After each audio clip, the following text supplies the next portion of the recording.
أعوذ بالله السميع العليم من الشيطان الرجيم بسم الله الرحمن الرحيم والصلاة والسلام على أشرف المرسلين Au nom de Dieu clément miséricordieux, paix sur le prophète Mohammed et ses compagnons. Salam alaikum.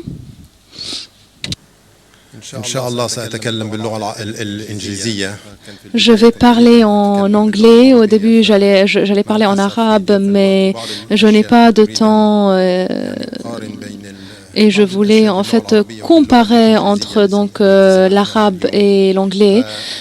Mais donc je dirais quelques points rapidement. Donc rapidement en anglais, quelques mots à la lumière de ce qu'on a entendu aujourd'hui. Ce qu'on a entendu aujourd'hui est très intéressant. Nous sommes venus pour évoquer trois thèmes très intéressants. Le premier étant l'éthique et comment les penseurs l'ont traité.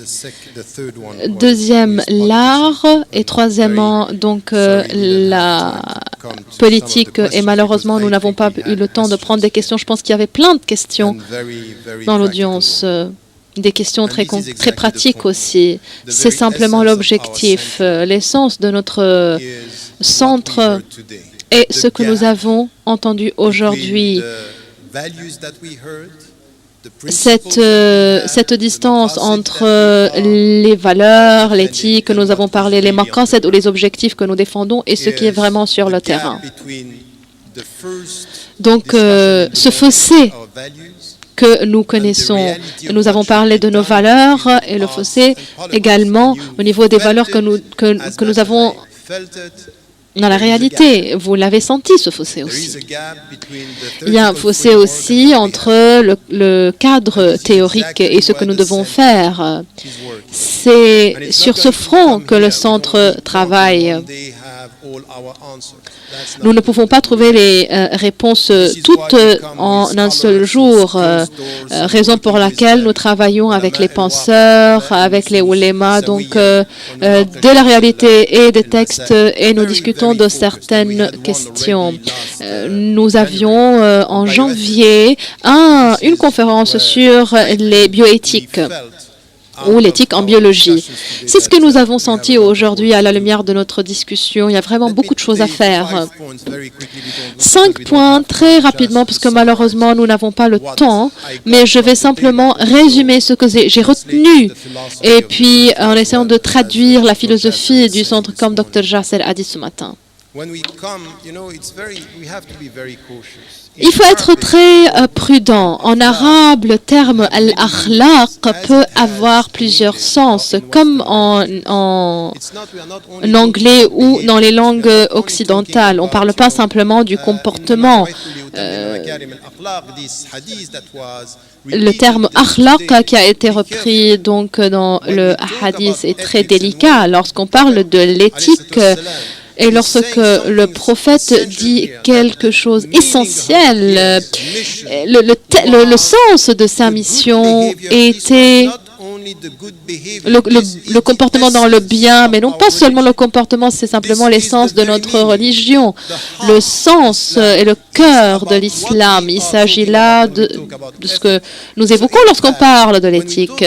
Donc, lorsqu'on parle d'éthique, on ne parle pas de ce qui est halal et de ce qui est haram. Lorsqu'on parle de l'éthique, on parle donc de l'essence même de notre religion, l'objectif même de notre religion. C'est pourquoi Ash-Shatibi, par exemple, qui a été mentionné à plusieurs reprises aujourd'hui aussi, Cheikh Draz, dans sa thèse de doctorat. Donc, ce livre est très influent. Pourquoi? Parce que ça vient de l'intérieur, donc s'adressant aux musulmans et en même temps donc répondant à l'Occident sans pour autant adresser l'Occident. Donc, il s'adresse aux musulmans, il nous parle à nous. Et le problème, c'est qu'aujourd'hui, lorsqu'on parle de l'akhlaq, de l'éthique, nous nous adressons à l'Occident et non pas à nous-mêmes. de la façon critique. Donc je pense qu'il faut oublier ce que l'Occident fait ou ne fait pas et poser la question que l'on pose, que parfois l'Occident pose, et comment les musulmans pourraient y contribuer. Donc,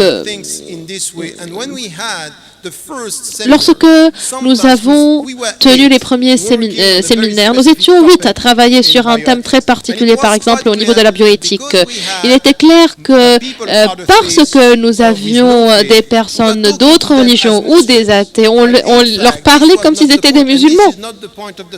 Ce n'était pas l'objectif, ce n'était pas l'objectif du centre. Le centre n'est pas un centre de recherche basé sur la législation islamique. C'était pour s'adresser à l'Occident, simplement, c'est pour que nous réformions notre façon de faire. Et que ce que le Cheikh a dit, Cheikh Ben Baya, ce qui répétait quelque chose qui émane de nous-mêmes. Donc, comment on peut traduire tout ceci en réalité? Et nous avons, par exemple, le Cheikh Qaradawi qui était là. Donc, nous avons besoin d'une vision et nous avons besoin de pousser dans cette direction aussi.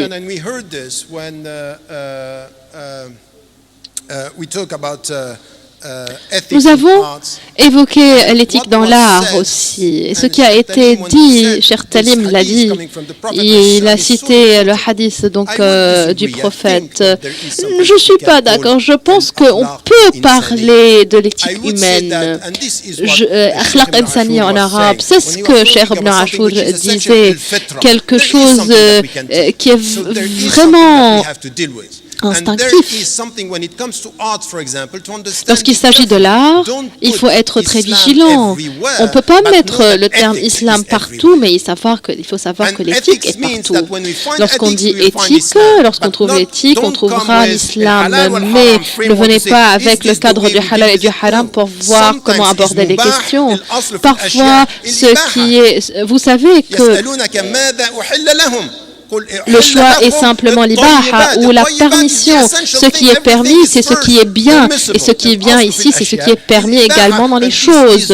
Al-ibaha, la permission, c'est ce qu'il faut se souvenir lorsque ça vient de vous-même, lorsque ça vient de l'humanité. Ce n'est pas contre l'islam, c'est de l'islam. Ah non, vous savez ce que nous devons faire aujourd'hui. Vous savez que nous devons travailler pour arriver à cette approche. Donc c'est une chose qui a trait à notre conception, notre positive et notre relation avec Dieu. C'est ce que je voulais dire, donc pour ce qui est de notre façon d'aborder l'éthique et l'islam et l'éthique. Le troisième point est au niveau de la méthodologie. On évoquait en fait les ateliers ou des conférences avec des ulémas. On s'est dit, est-ce que ça va être efficace?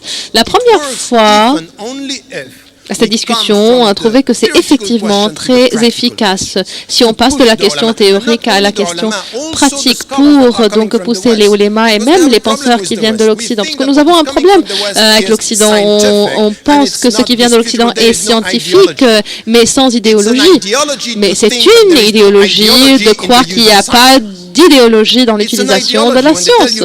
C'est une idéologie. Lorsqu'on vous dit, par exemple, comment travailler l'organe, certains penseurs vous disent, bon, surtout avec une fatwa, il faut être très vigilant et il faut être très prudent. Notre façon d'aborder la science est problématique parce que c'est démantèlement aussi perd un peu ce parcours clair. Cheikh Reisouni, à un moment, je me souviens, dans la discussion en janvier, a dit j'ai une question. Qu'est-ce que c'est que la médecine? Qu'est-ce que c'est que la médecine en top? Parce qu'en fin de compte, nous poussons vers quelque chose qui est une ségrégation, une catégorisation de la connaissance. Donc, vous arrivez avec une fatwa et vous oubliez le parcours.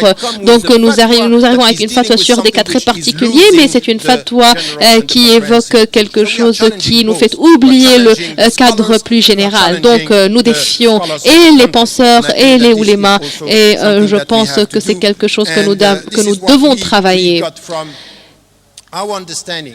C'est ce que nous avons compris. Donc, avec ce centre et ce qu'on fait avec Dr Jasser et l'équipe, ce n'est pas d'arriver à quelque chose pour déterminer ce qui est halal et ce qui est haram.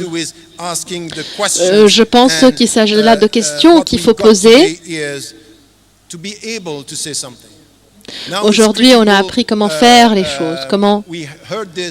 Bon, nous avons entendu les praticiens, les artistes qui disaient il faut être vigilant. Si vous ne mettez pas aujourd'hui une approche constructive venant des esprits musulmans, donc n'arrêtez pas les gens au niveau de leur créativité, ne leur interdisez pas la production ou la créativité, permettez-leur d'être en contact avec les gens, n'arrêtez pas tout ça et ne qualifiez pas de haram les sensations et les émotions, sinon on risque d'être vraiment déconnecté. Vous avez donc écouté ce qui a été dit aujourd'hui au niveau de la corruption et je pense que le défi majeur dans le monde musulman est la corruption. Maintenant, on peut dire que ça vient des rois, des présidents ou des princes, mais en fin de compte, c'est notre vie de tous les jours. C'est que la corruption est partout et donc arrivons à l'application réelle de l'éthique dans la façon avec laquelle nous nous parlons à nous-mêmes. L'art est très important et puis nous arrivons à la politique. Lorsque nous écoutons par exemple le discours de Gandhi, on ne sera pas d'accord sur la catégorisation, mais il a dit quelque chose de très important. En fin de compte, musulmans ou pas, si nous ne comprenons pas la politique, Gandhi a demandé dès le début, ou posé la question, quel est l'objectif de la politique? Donc, l'objectif, al-maqasid, c'est une question que nous devons discuter également et donc arriver à des réponses pratiques. J'espère que dans le futur, ce genre de conférence paverait la voie donc pour débattre de ces questions. Maintenant, on sait qu'il y a plein de questions et avant la fin ou la conclusion, Youssef Islam m'a dit que Dieu t'aide parce qu'il voit le fossé entre les idéaux et la pratique, mais on va continuer ce travail. Je voulais simplement dire quelques mots. On remercie très souvent tous les gens vraiment et le haut de la pyramide, mais je voudrais remercier les soldats inconnus. Tout d'abord, l'équipe, Dr Jasser bien sûr, Mawaheb, Fatima Zahra, Shawki Badia, Zainab, Yumna et Asem. Je vous remercie, enfin tous les membres de notre équipe qui ont travaillé vraiment d'arrache-pied pendant les quelques jours, semaines et mois. Je voudrais également remercier notre comité représenté par une seule personne, mais il y a également donc la diffusion sur Internet. Je remercie ce comité, Marwa, Aïd et QMDI aussi. Et je remercie donc tous les soldats inconnus. En fin de compte, et à la fin de cette journée, on peut dire que sans eux, cette conférence n'aurait pas eu lieu. Et en termes d'éthique, commençons par ceux qui sont inconnus. Je vous remercie.